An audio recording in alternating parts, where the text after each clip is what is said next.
next building overlooking the castle. So what do we do? Well, we came about to launch small satellites because there was no small satellite launchers in Europe.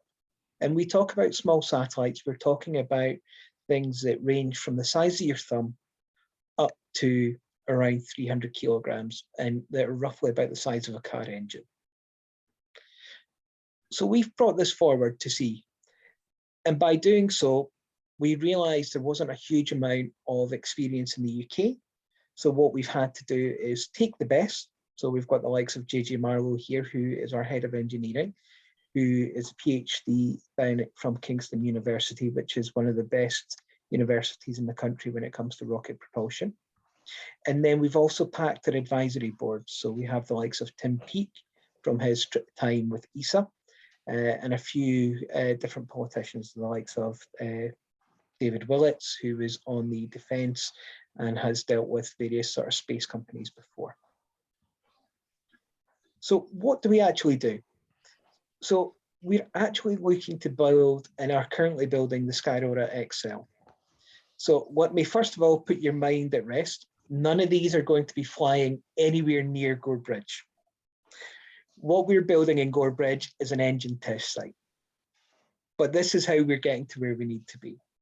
So you can see we've went Skylark Nano, Micro, Sky High, which were all smaller vehicles to allow us to build up our procedures and our safety precautions before we get to our main XL vehicle.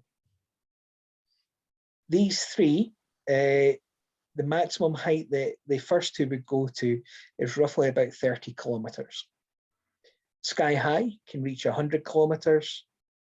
Skylark L can go to around 180, and Skyrora XL can go anywhere up to 500 to 1,000 kilometers.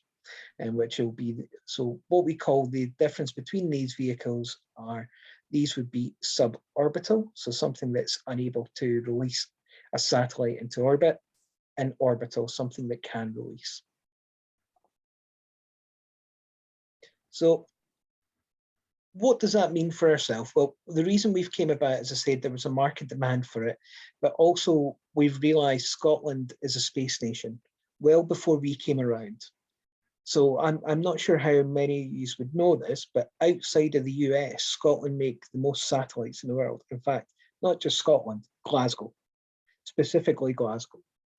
And with that, you have stations in Dundee, which take all that information back down from the satellites, and some of the biggest companies in the world for using data analytics from the satellites are actually based in Edinburgh, the Central Belt, and Fife. One including Ecometrica, who deals with sort of monitoring forest fires and deforestation down in Brazil and countries like that. What makes us a little bit special is when we came into the market, there wasn't an established space sector. So we kind of got to help write the rules of what we wanted to play. So imagine being able to come into a marketplace and say, well, we want to set the guidelines. It would be so easy to manipulate that and to do it in a bad way. But what we wanted to do is we wanted to make launch greener. We wanted to make it easier for the correct types of satellites to go up, and to try and make it a less messy process. So we're all worried about net zero on Earth. We're also worried about net zero up in the skies. So this has came all around through with our design. We use propellants, which are high test peroxide, so at a very, very reduced rate at 3%. Some of you may know that as hair dye. Obviously, I'm not one of those.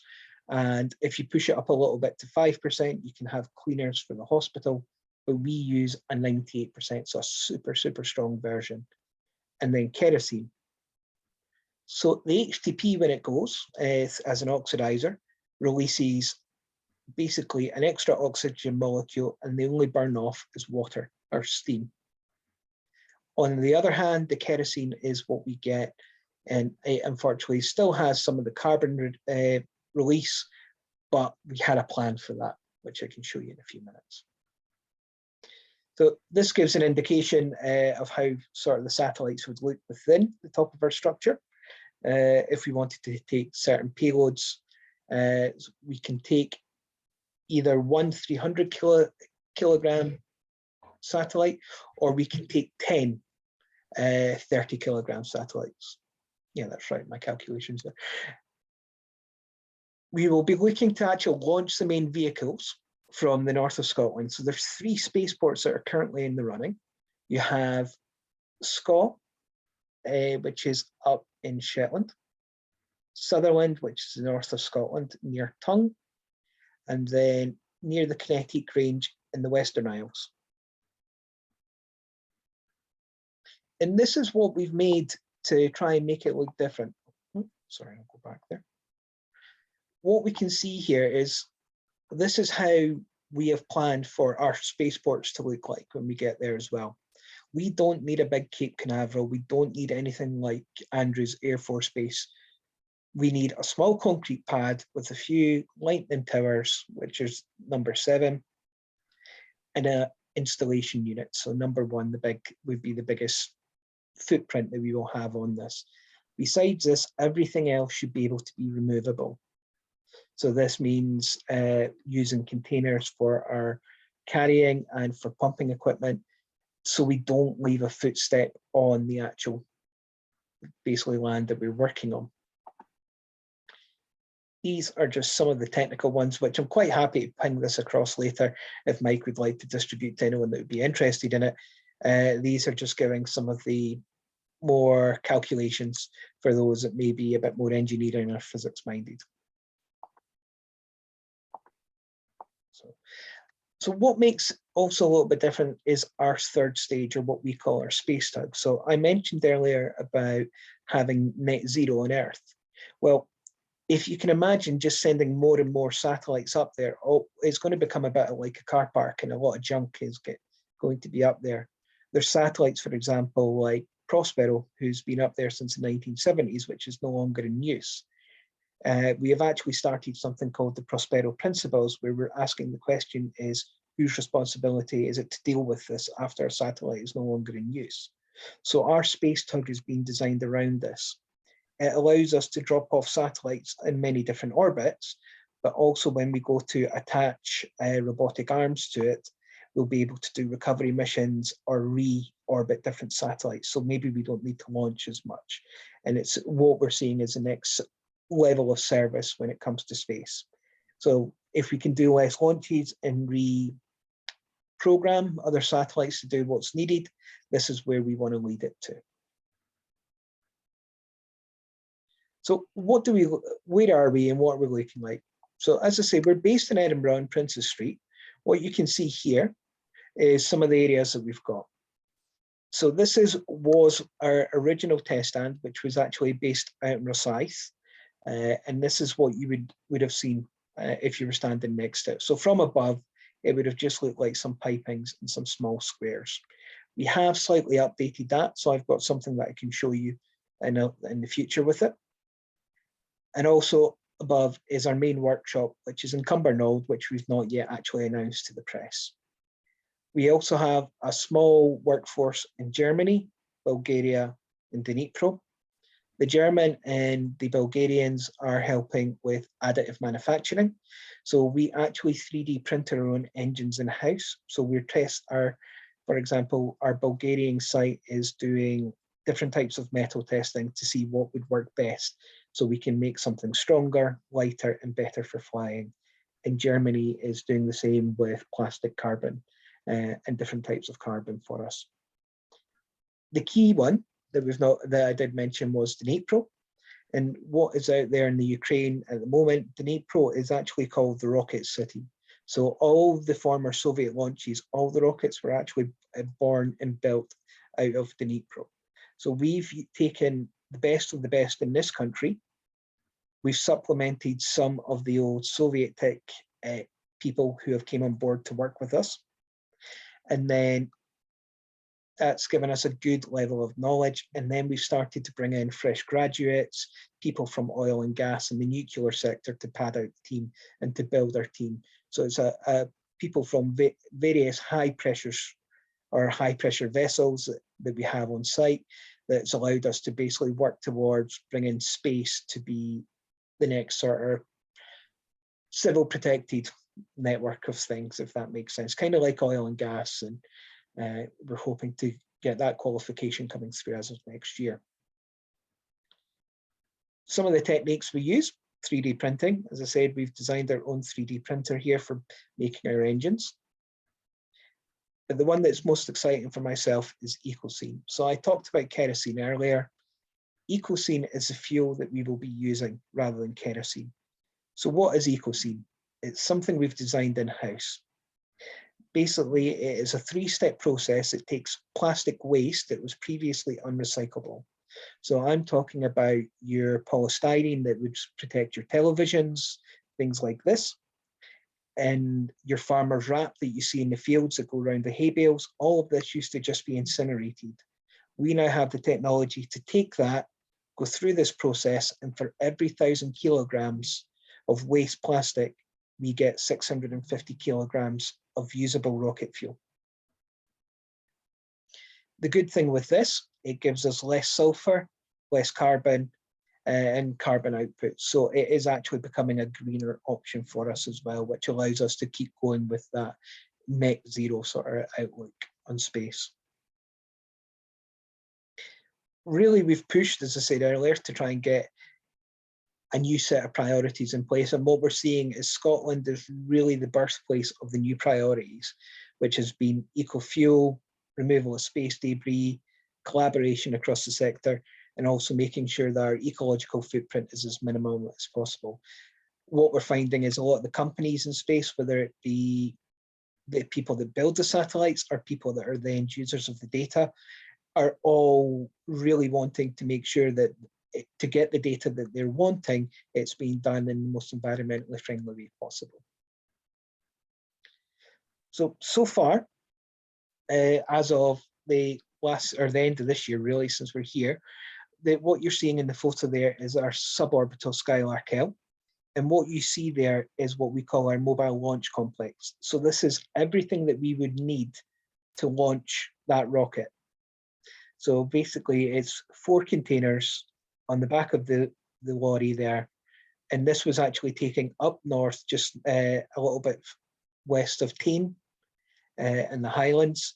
And it's been the first successful static test in over 50 years in the UK, the last one being the Black Arrow project.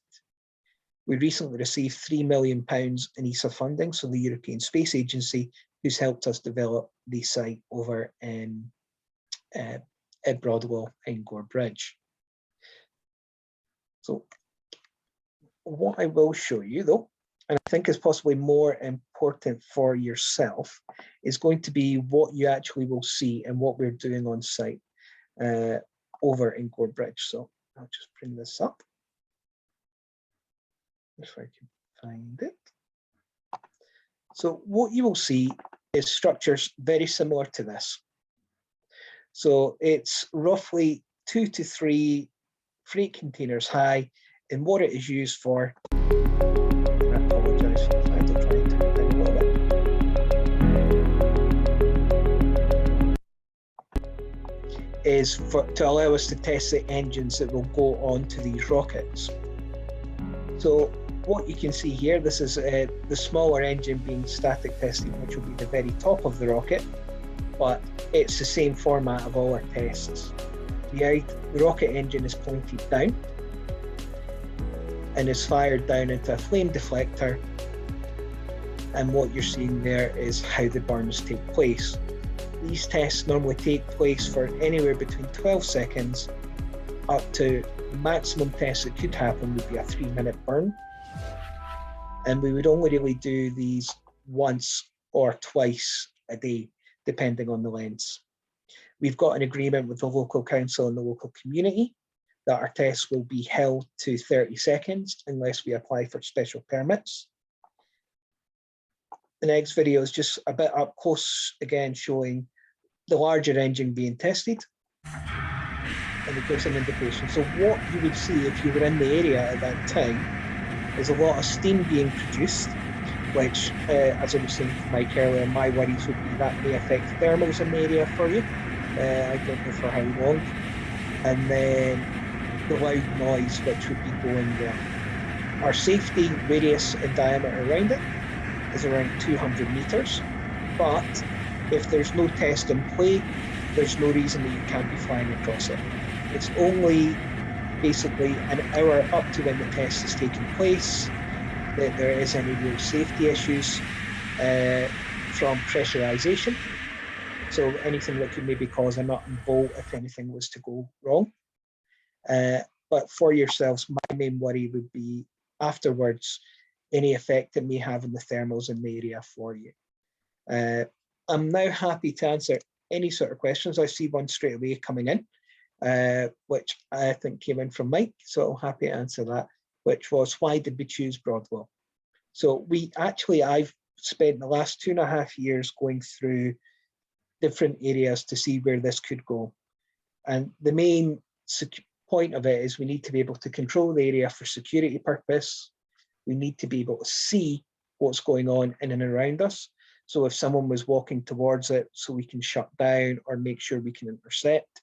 As I said, the biggest issue for us is pressurization. When the whole unit is pressurized, if you can think of basically blowing a balloon up too much and then it pops, that is the biggest danger that we have from our test rigging, is if the pressure is too much and if something fails, it can send sort of bits flying, which is something we don't want. So far, we've had roughly about 50 tests and we've never had any incidents of that type, but this is why we start all our safety straight ahead with that. So the reason we chose Broadwell was, with it being a quarry, it's surrounded on the 3 sides, which gives us the security from that, and we can see forward. And it's also the sort of most remote place that we could find, while being still close to our workshops to be able to do so. Ben, why not hydrogen? Oh, I'm looking for Ben, he wasn't. Oh, there he is. So yeah, Ben, very good question. Hydrogen is being looked at as a fuel for the future. At the moment, it's not fully being used solely for rockets. There's, to be honest, the next sort of stage that's being really, really investigated at the moment for rockets is biofuels. Hydrogen at the moment is still a little bit difficult to control when it's out in a vacuum and when it's in space. So it's something that's not been fully finalized as of yet. But it is something that we've done we've got R&D teams looking on. So as I said, it's one of the reasons we have EcoScene, is we want to move on to look at what else we can use. We have a whole R&D department that looks into future greener fuels. So at the moment, hydrogen's not available to be used, but it is something we hope to in the future. Let's see, got Neil there as well. So do we plan to publish? Yes. We plan to publish our test schedules. So we are going to provide them monthly to the local community council, the Moorfoot Community Council, who will then put that onto their social media page. And we'll say that we plan to do it. We do have a set testing regime with this local council as well. So our test regime should be Monday to Friday between, I believe it's 9 and 5 o'clock. So normal working hours for that. If I'm honest, we would cut that down to say between 11 and 3, because there's times that there's work that needs to be done between that time. And we would only be looking to test a maximum of 3 times in a week. So you're talking 30 seconds each test, 3 times a week. And these calculations have been done for when we are fully building 16 rocket vehicles a year. So at the moment, we're still going through our demonstrator vehicle. So you're talking that will be maybe a couple of years down the line, so maybe 4 to 5 in the best case scenario for us. What signals can you look out? So there will be red flags out that you'll be able to see, but we also have a loud klaxon bell, which will go off when the test is about to happen. So roughly a few minutes beforehand. But the red flags will be flying up to an hour beforehand for that. Solid propellants, no, we won't have any solid propellants on site. The 2 propellants that we have is high test peroxide, well, that's an oxidizer technically, and then kerosene. So the amount of kerosene that we use is we use 1 part kerosene for every 6 parts oxidizer. And what we do is we bring the kerosene in once every week or every 2 weeks, depending on the amounts being used. So we've minimised the amount of traffic in and out of the area for that purpose as well. The site is always manned. There's always a security person on site because of the hydrogen peroxide that's stored there, whether it's 0.5 kilogram or 500 kilograms, it doesn't matter. We have the security on site for that purpose, but those are the only two sort of propellants and oxidizers that would be held on site. Sorry, I know I've just sort of been speaking there back to everyone, but I'm happy if there is any more questions or anything there. And thank you very much for giving me the time to speak with you today. Derek, that was great. It was really interesting, and I'm sure it sort of put a lot of people's minds at risk with regards to flying at the Moorfoots in the times ahead. Here's a question: can we park in the quarry? At the quarry, you can't park directly in it. Because that was always actually locked anyway by the farmer. Yeah. There is a little lay-by that's just up from it, but that's still, you can, if you ever park there, you would, as long as the gate's clear, you can still park there. But I know we're speaking with Moorfoot, they were talking about there's a car park nearby, which really, I don't think it's much of a car park. I think a lot of people park in the verges from what they're saying. And as part of our outreach with the local community, we've said that we'll support and help to sort of build the car park in that area. So my understanding is there could be something in the new year, but I'm waiting to hear some more plans back from the council on that. Great. So anyone else got any other questions with regards to rockets, thermal assisted? Just one thing, how big was the exclusion zone, Derek, once you're actually testing? Once it's pressurized, it's 200-meter diameter. Okay. So for that, so roughly, it's not huge when it comes to it, as I said, and for the amount of time it's only pressurized an hour up until the test. So the minute the red flags are up, that's basically the sign to sort of try and stay about it. Again, height-wise, I would maybe say 200 meters as well, because I don't fully know that answer, but I would expect it to be 200 as the safety diameter would be the same way for that purpose. Brilliant. Okay, Derek, thank you very much indeed for giving us your time to come and tell us about Scotland as a centre of satellite and rocket excellence. Well, thank you again for your time, and I hope you all enjoy your Christmas. But please, if you think of anything afterwards or you want to ask any questions, please go to Mike, or if you want to contact me directly, you can get me through the website and such, or ask us questions on Twitter and things like that. We're very happy to come back, and maybe in the new year, once we open the test site, I know we're going to have a few open days, so it might be something you would like to come down and sort of get a look at on the ground before you see it from above. So I'll put that invite out and I'll let Mike know when that's going to happen.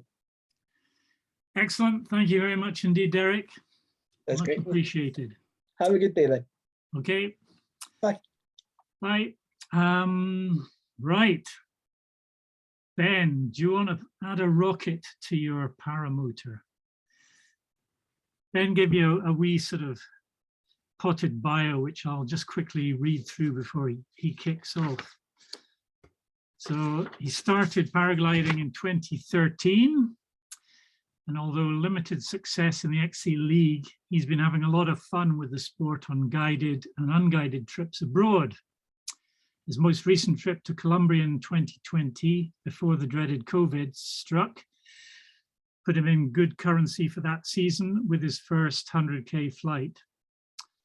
Unfortunately, COVID restrictions pushed him to the dark side, and he started paramotoring, mainly to do this Munro challenge.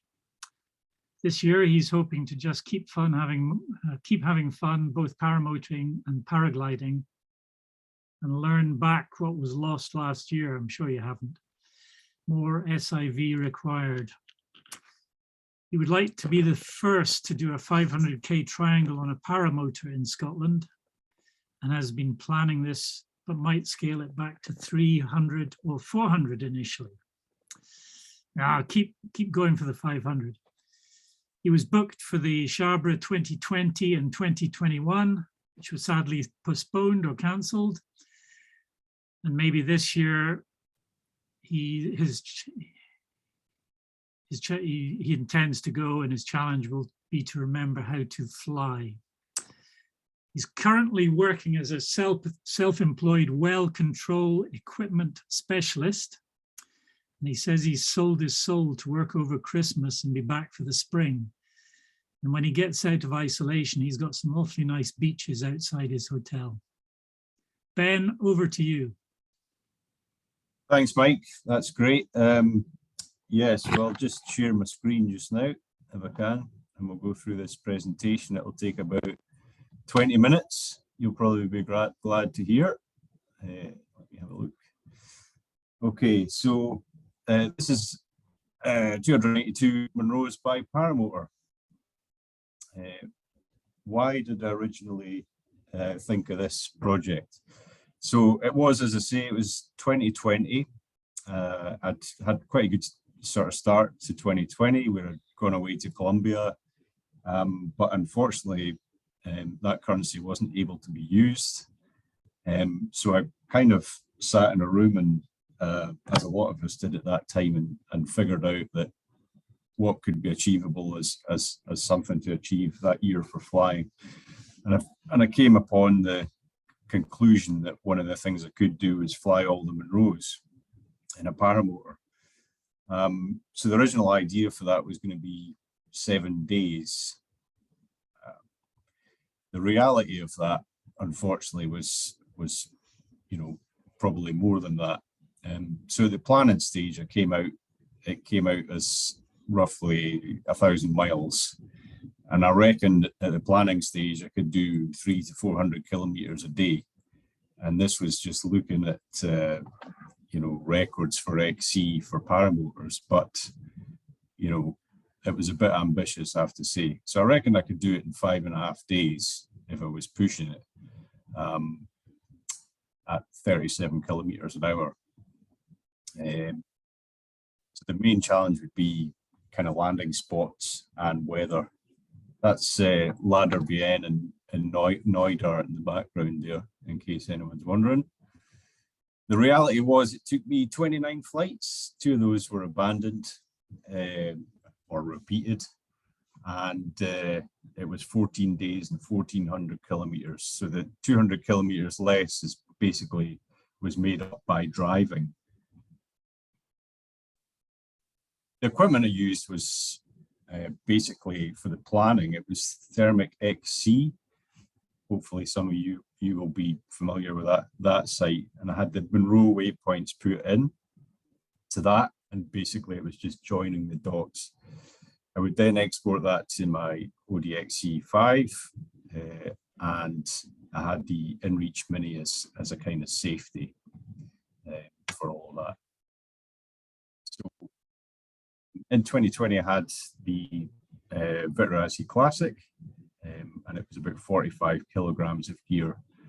Both years, 2020 and 21, it was the Dudek Hadron 3 as the wing. And yeah, that was kind of part sponsored by CM Paramotors, Clive Mason. And eventually I managed to move up in 2021 to a bit more modern machine, which was lighter and obviously more efficient. So I got a bit more range, but I didn't end up using it. I was probably doing 100 kilometers a day average. The first flight, I'm going to miss a few flights and just do some of them. Day one was over to the Isle of Mull, which was assisted by Mr. Andy Corby from Port Appin. And I took off and flew over the gap from Lismore to Benmore Mull. Out and return of 81.5 kilometers.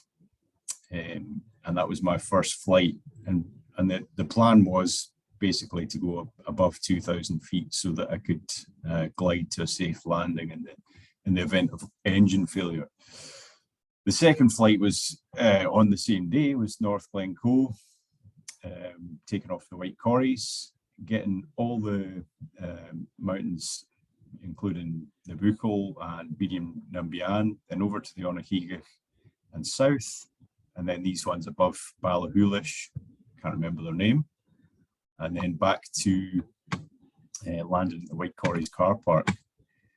So I didn't do the 3 or 4 flights a day I was originally planning, but I was doing 2, which I was quite happy with for the first day.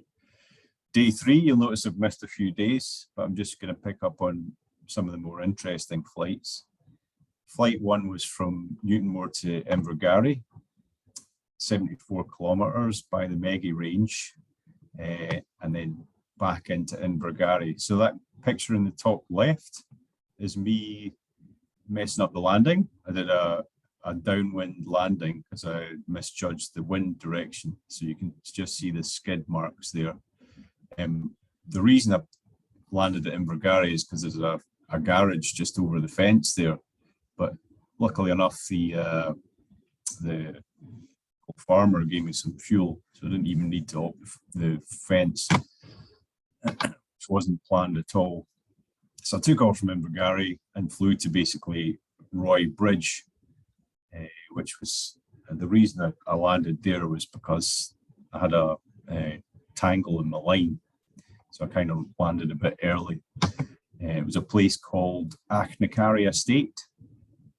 So the guy in Achnacarry Estate basically gave me some more fuel and a bit to eat, and then I took off again and went south, getting Ben Alder and all these ones, and then back to Newtonmore eventually. And this is just a small video of what the guy took in Achnacarry Lodge of me taking off.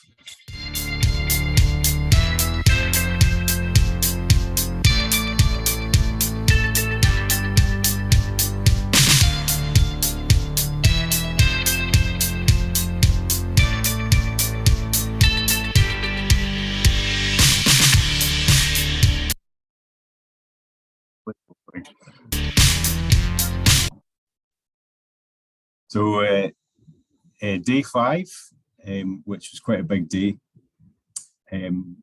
started off at White Corries again, down to Arrochar by Ben Cruachan and all the Munros south, including all the ones by Bridge of Orkney and all that.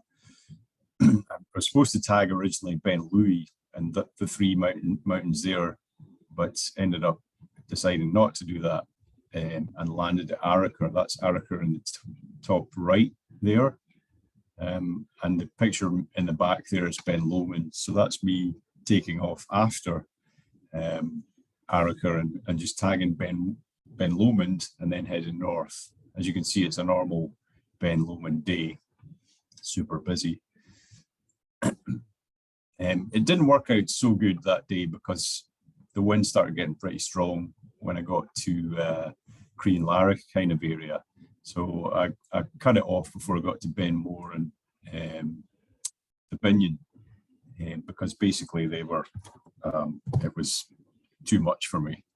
And then I flew to Cullen, landed at Cullen, took off again, a couple of Munros and back to Glencoe. But yeah, it was a bit full on at the later part of the day. So I would have to repeat some of the Munros around there. Day 6 is the whole Cairngorms in one day, apart from the north ones. So it was a bit of a full-on day. This took off from Newtonmore, down by Dalwhinnie, and then right to the centre of the Cairngorms there.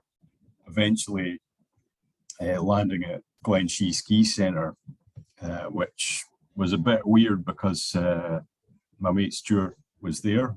I had dumped a fuel drop there the day before, but Stuart was there, hadn't arranged that, and he helped me refuel and all the rest of it. Then I took off again, second flight up to Lochnagar, and I got something like a 10.5 meter up there. All the flights are logged on X-Contest Paramotor, so you can see that. But that was really full on there. That's the fastest I've gone up in a paramotor or paraglider. Then I tagged Mount Keen, and then back to Braemar, where Jules assisted me. Again, met me, I think he was following a track log or something, but he managed to meet me at the garage and help me with refueling there, hopping the fence, refueling at the garage just before it closed at 5 o'clock, and then took off north again to make a third flight, tagging Ben Avon. But at Ben Avon, I kind of gave up because it was a bit windy. So I just pushed back to Newton Moor on that day, but still more or less the whole Cairngorms in the day. And that's Loch Nagar there in the background. Day 8 was the Skye Ridge and Blabien. So all the Munros on Skye in a 27-kilometre triangle from Sligan campsite. And as you can see, it was pretty spectacular. I managed to chase cam that flight.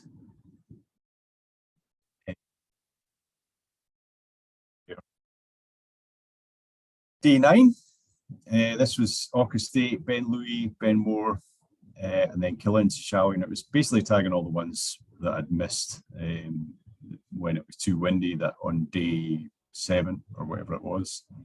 And it was a fantastic day, this. And then also tagging Schiehallion to the west, to the east as well. That's Ben Louis in the background there, and Ben Moor and Stubinian. So I was coming back from Benacreachan in that photo. That's Ladar Bien, looking out to the Coolin, day 10. And this photo here, I got as far as Ladar Bien, and again decided it was a bit too much for me. What you can't see in this photo is to the east was an approaching band of cloud as well, which is another reason I kind of gave up at that point. And it was pretty full on here. But yeah, it's still a nice flight. 14 days in total. This was day 11. 83-kilometre triangle from Ben Moor Ascent to Ben Hope and Ben Colbrec. So this photo in the background, if you can see that mountain, it's not very clear, but right in the distance, that's Ben Hope. And this is me kind of in the middle of nowhere, coming from Ben Moor Ascent and going north, and then back to Ben Colbrec and Ben Moor Ascent in the land. Phanex on the same day, and that was the end of 2020. 191 Munros complete. So in 2021, obviously I had a different machine, and sort of started slightly later. So day 12, this was a really big day from Morvich. So you can see this is actually Morvich there. And I think the takeoff field is this one, just next to the farmhouse there. And it's quite sloped. You can't really see that in the photo. But I did manage to do pretty much all the North Shield Ridge in the first flight, including Carnegie. So going right up north and doing a 43-kilometre triangle, and then the base of the triangle would be coming west along the North Shield Ridge at the end of that day.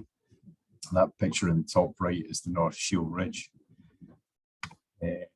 Second flight was basically head straight to Glenfinnan and do the Munros down there in a big 71-kilometre triangle, which the top of the triangle again was the South Shield Ridge this time, going in a westerly direction and back to land at Morvich.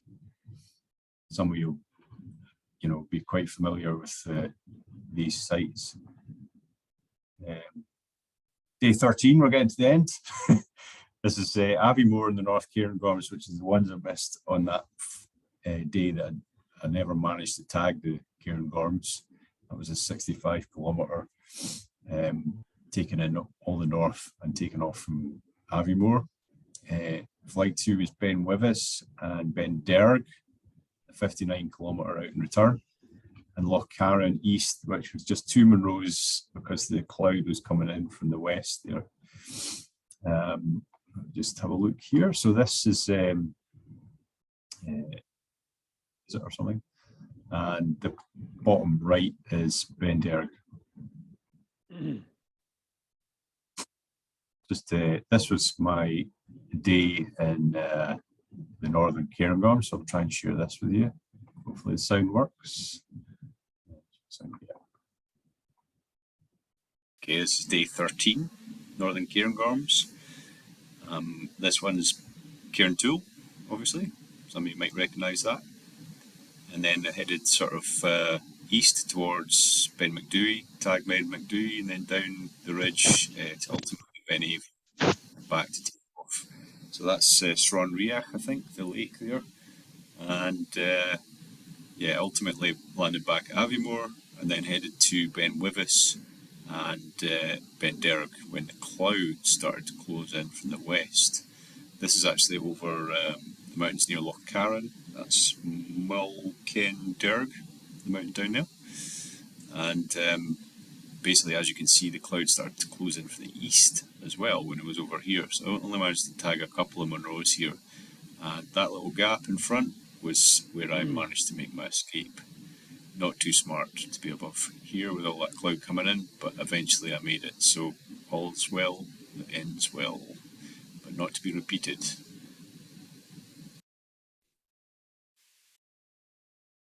All right, and some of you have probably seen scenes like that in the last few days with clouds. Day 14, final day, was flight 1 was Torrid Munros, Benay, and a line from Kinlochhew. So I basically dropped my daughter at school that morning in Glasgow area and headed north, took off at 1 o'clock.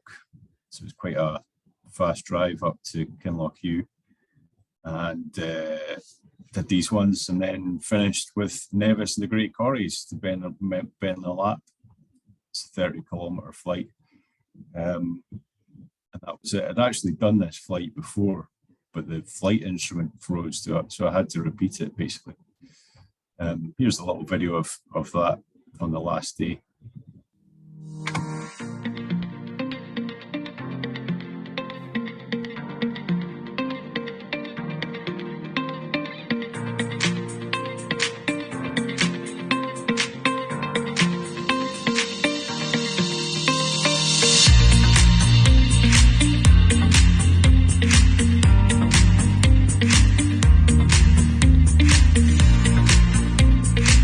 Sorry.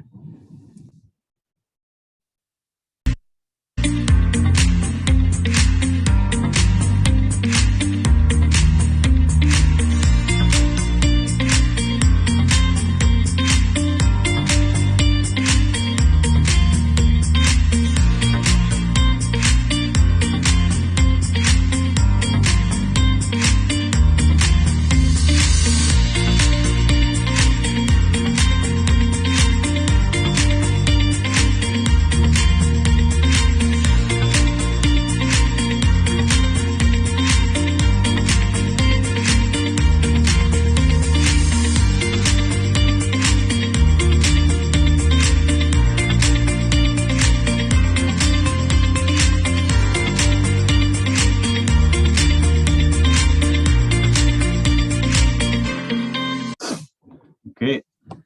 Oh, hang on. So, yeah, that's pretty much it. Hold on a second. Any questions there? I think there's probably a few in the chat. And Ben, that's brilliant. Really good. There's various questions there, so you can either read them out yourself or if you want me to go through them.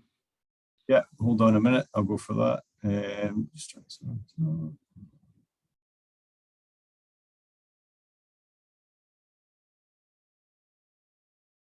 So what percentage of each flight would have been using the motor? 100%. I would never switch the motor off because I don't like the possibility of not being able to not start it in flight. But there was quite a few times, like over Loch Nagar when I was going at 10.5 up, that I would just be idling. But it would never be switched off because my greatest fear was having to walk out in the middle of nowhere, you know. either by engine failure or something else. Paramotor or paraglider, which is your favorite? Ooh, yeah, paraglider, no question. I think it's quieter and it's a different sport for sure. Yeah, paraglider is a lot more pleasant to fly, and it's a better sense of achievement if you actually get distance. So yeah, that's it really. And did you get any grief with any landing or any complaints from anyone when you were sort of coming into land or whatever? Well, pretty much all the places I had arranged, beforehand, one way or the other. There was a few places where I couldn't either find the farmer or, the landowner just wasn't there. So I just kind of took off, but it was quite well received most places, and that, some people were openly friendly, despite the lockdown and stuff like that. I got some good stories and stuff like that from the farmers. One guy was telling me he'd put together a set of like scaffold poles and jumped off the top of a hill. That was near Glenelg, I think. So he was quite open to discussing it, it was pretty good. I wouldn't imagine, it's not always popular, but I did what I could to try and get permission to take off, obviously, before. 4-stroke or 2-stroke? Yeah, 2-stroke for sure, yeah, because I'm quite a big guy, and there's 4-stroke available, the Bailey, but it's not as powerful for the same weight. It's still a very good engine, but they're not quite there. So yeah, 2-stroke it has to be really. Obviously 4-stroke uses less fuel, but so you have to carry less fuel. So the overall weight is similar, but at the moment the 4-stroke that is available is, as far as I'm aware, is Bailey, which for me just doesn't really have enough power, to be honest with you, for my amount of my musculature. Did you use trimmers much? Yeah, I used, well, to be quite honest, trimmers were, I was flying it like a paraglider for most of the time, so trimmers in for most of it. But, when I was trying to make speed, it was trimmers out, or halfway sort of thing. I don't know if that answers your question, but I was still kind of learning paramotor, really, to be honest with you, at the start of it. So I was kind of flying probably as I shouldn't have been with trimmers all the way in, which was, and hands-on for most of it, but then it was pretty rough for a lot of it as well. But I've since learned that trimmers out is probably more the way to go. And with that wing, you can do like 80 kilometers an hour quite easily with the trimmers out. So you can really make up your time, What percentage of summits with people on them? Well, quite a lot of flights I did were like early morning or late at night, because of it, I was doing it through the day as well. But I would say a very low percentage of summits were with people on them, especially. But some of them were quite special. Like when I flew, as I say, out to Neudart in the middle of nowhere. When I saw somebody camping on their own, they would always give me a wave. Or Ben Alder, the more remote spots, it's nice to see someone in the middle of nowhere.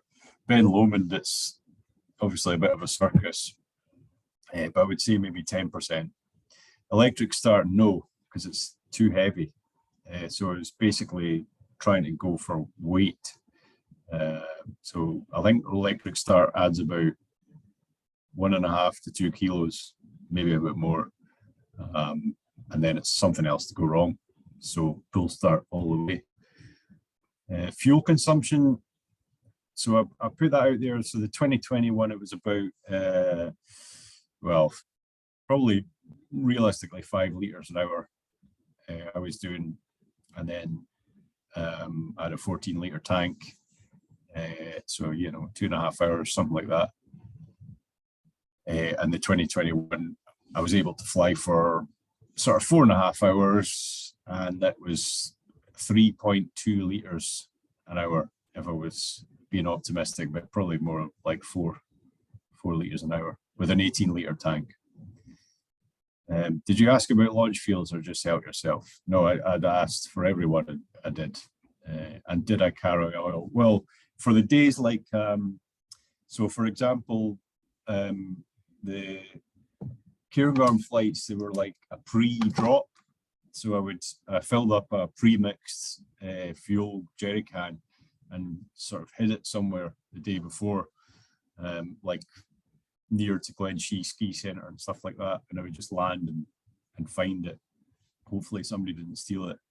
But with the Invergary flight, I did take oil with me. So I basically took a bottle, like 500 ml bottle of just like a water bottle filled with 2-stroke oil, and then just filled up the tank and put the oil mix in that I needed. Do you have another challenge planned? Yeah, well, as I was saying, so I'd like to do the 500-kilometer triangle, and I sort of started attempting it with because I need to take this big fuel bladder, but unfortunately my attempts before didn't go so well because the fuel bladder burst all over me, so I was soaked in petrol somewhere above Skyrora Lodge. So I have to rethink that from a safety point of view before I'm going to do it again. I want to make sure that's 100% safe because I don't want to be in that position again ever. Yeah. But yeah, I'll probably do a 3 or 4 or 500-kilometer triangle at some stage. Was your 10.5 up all thermal or motor assisted? Well, there was a certain amount of yeah, I mean, I would say it's pretty much all thermal with that. I was just taking over with the motor, which doesn't really add much of your climb rate. But it was probably just the way I approached it. So I had speed going into the thermal, and then, I had a climb rate there, and then I'm not sure, but anyway, it went up, and I was parked myself. The thing about a paramotor is you can park yourself pretty much anywhere. So I parked myself right in the strongest bit of the thermal, and then it went up.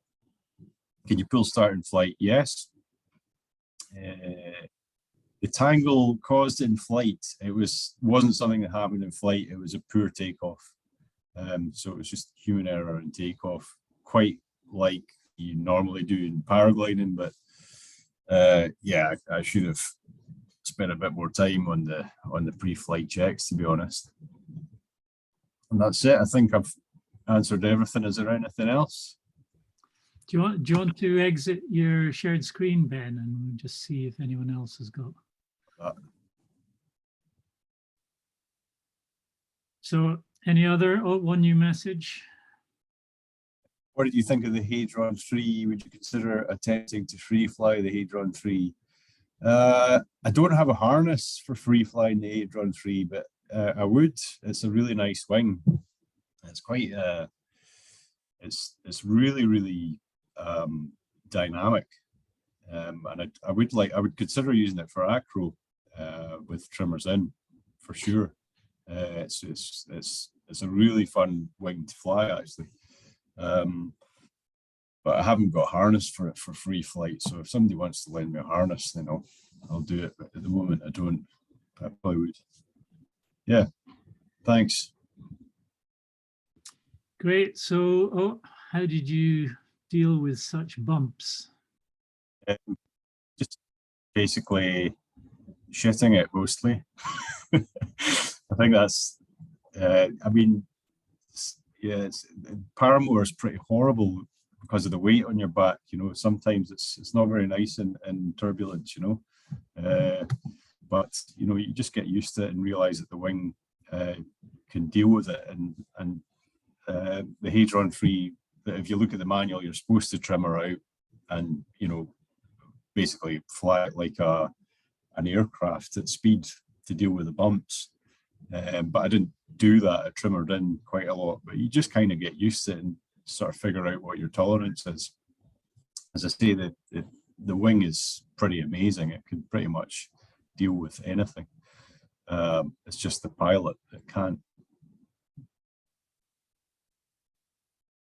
SIV with a paramotor? Well, yeah, absolutely, but probably quite expensive if you go in the water. Would do the trimmer? What do the trimmers do? Adjust the aspect ratio. Basically, what they do is if you look at the chord view of the wing, they make the leading edge dip and the trailing edge raise. This is explained in a YouTube video, probably a lot better than I can explain it, but yeah, it kind of make it go faster, just the same as they do in a tandem. Aspect ratio stays the same. Exactly. There you go. Yeah. So I think that's pretty much it, isn't it? Last Back to you, Mike. chance. Yeah, last chance, anyone?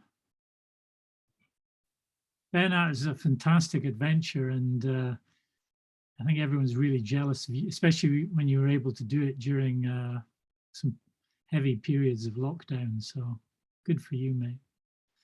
And Yeah. Hope you. Well, hopefully I can see people out in the hill and get some pointers from them for XE this year. Well, I think we all need that. How many more days have you got in isolation before you get out into the real My world? God, I've got the rig gets here on the 27th. It's coming from Korea, so I'll get on the rig sometime between the 27th and the 30th. Then I'll get to South Africa on the 17th of January, and then it will finally get to the Gulf of Mexico on the 17th of February, where I get off. So yeah, Another adventure. Yeah. Okay, Ben, everyone, thank you very much indeed on behalf of everyone. I think there's not much more to say other than if anyone has ideas for future chats, send them through. But thank you all for joining us. Sorry we couldn't all be together in the pub, but I guess now you can all go home and or go back to your Christmas wrapping. So once again, Ben, thank you very much. Have a great trip across various oceans, and yeah, we'll look forward to seeing you when you get back. Is that it? Thanks, Ben. Happy Christmas, everyone. Yeah. Cheers. Yeah, happy Christmas. All the best, guys. Cheers, Mike. Cheers, Ben. Thanks all. Excellent. Cheers, guys. Bye now. Bye-bye. Bye.